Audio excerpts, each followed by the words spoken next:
A ver, entzuten da? Zoie? Bueno, egunon jakinetaren, jakin jardunaldiaren bigarren ediziora.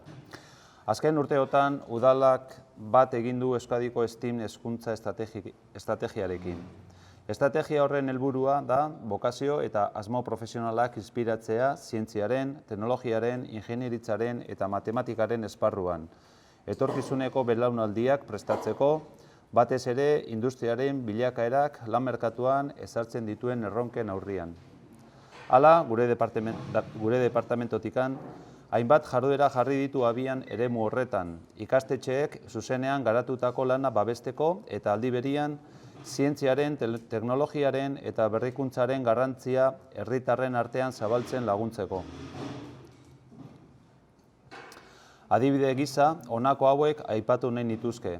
Ermuarekin batera, zientzia ekinean 2017 izeneko ekitaldia, Hispanoamerikako, Hispaniar eta Portugaldar hizkuntzako herrialdeetarako egiten den divulgaziozko ekitaldi zientifiko garrantzitsuenetako bat, ibilbide teknologikoak, izeneko gure tailer teknologikoak, gazte robotika lehiaketa edo gure teknologia tailerrak ikastetxe publikoetan edo udalak zientziaren zientzia astean duen parte hartze aktibua. Eibarren jakin izeneko hitzaldi ziklo bat zabalduz astroei, medikuntzari, ingurumenari eta arteari buruz hitz egin ziguten. Hizlariak hauek izan ziren, Mireia Etxaluze, Miren Mandiola, Antxon Olabe, Asier Laspiur eta Enrique Zuazua.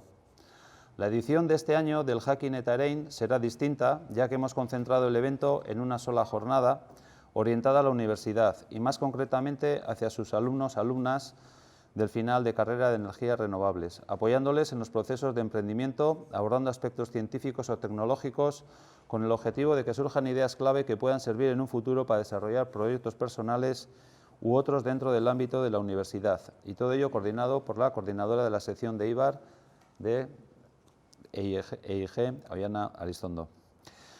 Gogorarazi nahi nuke, halaber, asteburu honetan bigarren klimatoia egin dela Eibarren, energiarekin, klima aldaketarekin eta ekintzailetzarekin lotutako ekitaldi bat. Ekitaldi horretan, unibertsitate honetako ikasleek ere parte hartu dute. Asteburuko maratoi bada eta planetaz kezkatuta dauden ikasle eta gazte profesionalek enpresa irtenbide sortzaile, inklusibo eta iraunkorrak diseinatzen dituzte klima aldaketaren aurka. Eibarrek Klimakik Europako hirien sareko kide izatearen aldeko apustua egiten jarraitzen du. Hiri horiek ekoekintzailetzatik bultzatzen dituzte klima aldaketari, energia eraginkortasunari eta energia berriztagarriei buruzko ikerketa ekosistemak, enpresen eta hezkuntzaren esparruan.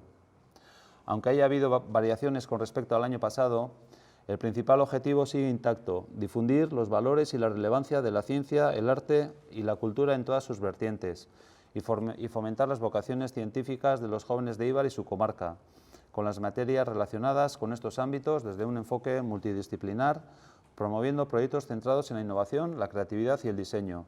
Todo ello con un tratamiento integrador de las herramientas metodológicas y los recursos a disposición. Aurten ere, zientzia eta matematikaren munduarekin lotutako adituei protagonismoa eman nahi izan diegu.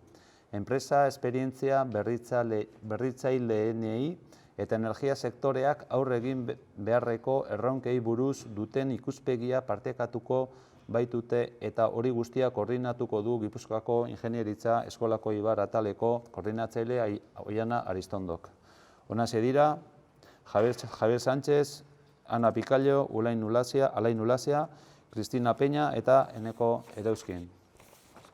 Amaitzen noi, Este gran elenco no hubiera sido posible sin la intermediación de nuestro matemático, también eibarrés, Enrique Zuazúa, actualmente residente en Alemania, director de la Cátedra de Matemática Computacional en el Laboratorio de Eustotec y de Matemática Aplicada de la Universidad Autónoma de Madrid, recientemente galardonado con la Cátedra Alexander von Humboldt por considerarle el mejor matemático mundial en el campo de las matemáticas aplicadas.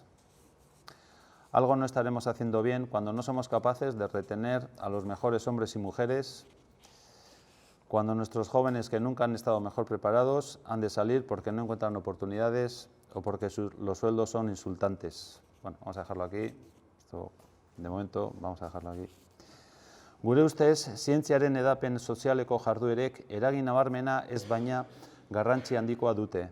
Zientziari prestigioa eman diote eta haren aldeko diskurso publikoa sortzen laguntzen dute. Presentzia mediatikoa areagotzen dute eta herritarrek zientziarekiko duten interesa sustatzen dute. Hala ere, badakigu kulturaren eragile nagusia, oro har, eta kultura zientifikoaren eragile nagusia bereziki hezkuntza dela.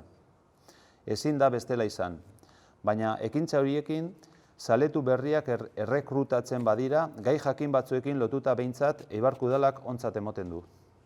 Esperamos que esta segunda edición en Eibar del Jakin eta Erein sea de vuestro agrado y haya cumplido nuestro deseo de despertar la curiosidad y la ilusión por las ciencias a todos, especialmente a vosotros, los jóvenes. Promueva la comunicación social de la ciencia y la técnica a todos los niveles de la sociedad y, por último, fomenten los educadores el interés por la ciencia de manera activa para llegar a los estudiantes en las aulas. Egun atsegina igarotzea espero dut eta esku hartzen duten pertsonek eta landutako gaiek jakimina piztea. Eskerrik asko.